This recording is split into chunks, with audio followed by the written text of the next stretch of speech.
Hello दोस्तों। आज मैं आपको जो कहानी सुनाऊंगा उसका नाम है माँ का खत। सोनपुर गांव में अजय नाम का एक लड़का अपनी माँ के साथ रहता था।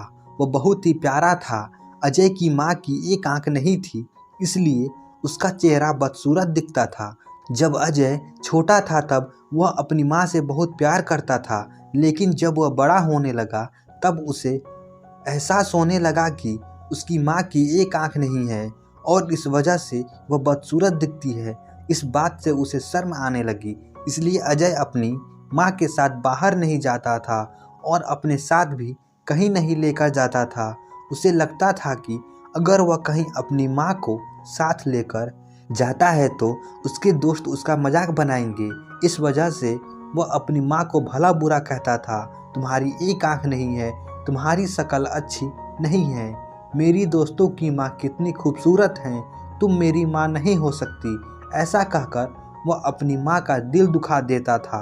अजय की माँ बेचारी अपने बेटे की बातें सुनकर और उसकी सोच देखकर बहुत दुखी हो जाती थी। अपने बेटे की ऐसी बातें सुनकर माँ का दिल बैठ जाता था। ऐसे ही एक दिन अजय अपने टिफिन लिए बगैर ही पाठशाला चला जाता है।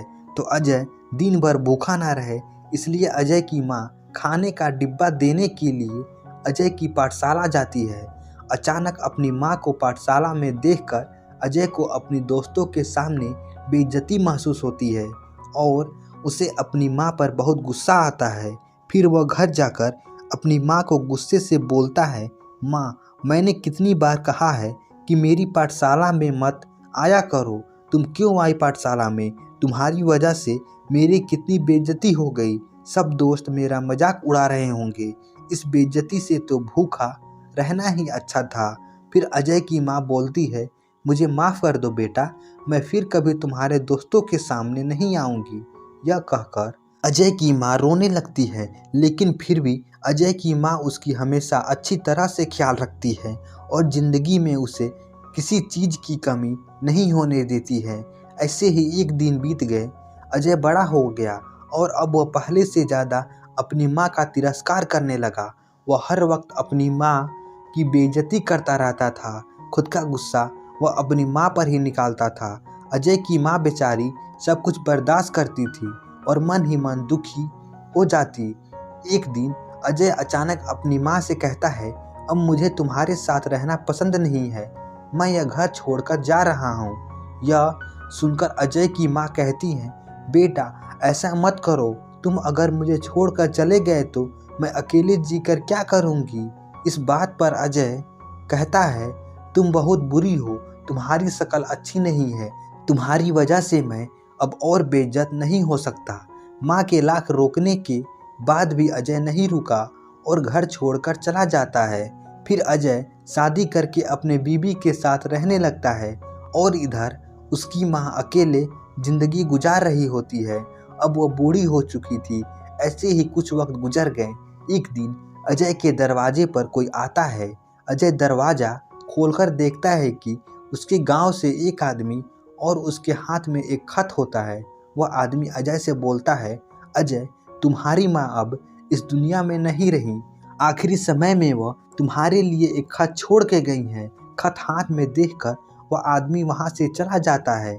यह खबर सुनकर अजय थोड़ा दुखी होता है। फिर अजय अपनी माँ का खत खोलकर पढ़ने लगता है। उसमें लिखा होता है, बेटा अजय, मेरी एक आँख न होने वजह से तुम्हारी ज़िंदगी भर बेइज्जती होती रही है। इसका मुझे बहुत दुख था, पर आज मैं तुम्हें एक बात बता रही हूँ जो मैंने तुम्हें पहले कभी नहीं बताई। अजय, जब तुम छोटे थे ना, तब तुम बाहर खेल रहे थे और खेलते खेलते तुम गिर गए। फिर तुम्हारे आँख में चोट लग गई। फिर मैं तुम्हें अस्पताल लेकर गई तो डॉक्टर ने कहा कि तुम्हारी एक आँख खराब हो गई और अब इसका एक ही हल है कि कोई अपनी एक आँख तुम्हें दे दे।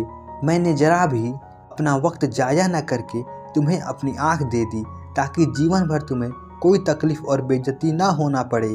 उस दिन मेरी एक आँख निकाल कर तुम्हें दे दी गई और उस दिन से मेरी एक आँख नहीं है। उस दिन के बाद से मेरी शक्ल अच्छी नहीं दिखती थी। बेटा, मैं तुम्हें एक बात बताना चाहूँगी कि माँ बदसूरत और अंधी हो सकती है, लेकिन माँ कभी बुरी नहीं हो सकती। यह बात समझते ही अजय फूट फूट कर रोने लगा।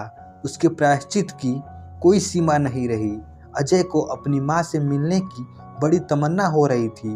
वह अपनी माँ से दिल से माफ़ी मांगना चाहता था, लेकिन अब बहुत देर हो चुकी थी। वह जिंदगी भर इस बात से पछताता रहा कि काश वह अपनी माँ से एक बार मिल पाता और दो प्यार भरे शब्द बोलता, जिसे सुनने के लिए जिंदगी भर उसके माँ के कान तरस गए। इस कहानी से हमें यह सीख मिलती है कि दुनिया में सब कुछ मिल सकता है, लेकिन माँ की ममता और प्यार दोबारा नहीं मिलता। चाहे कुछ भी हो जाए और कितनी भी कठिन परिस्थिति क्यों ना आए, अपनी माँ को खुद से अलग नहीं करना चाहिए। तो दोस्तों, आशा करता हूँ ये कहानी आपको अच्छी लगी होगी। ऐसे ही मज़ेदार कहानियाँ सुनने के लिए हमारे चैनल को सब्सक्राइब कर दीजिए।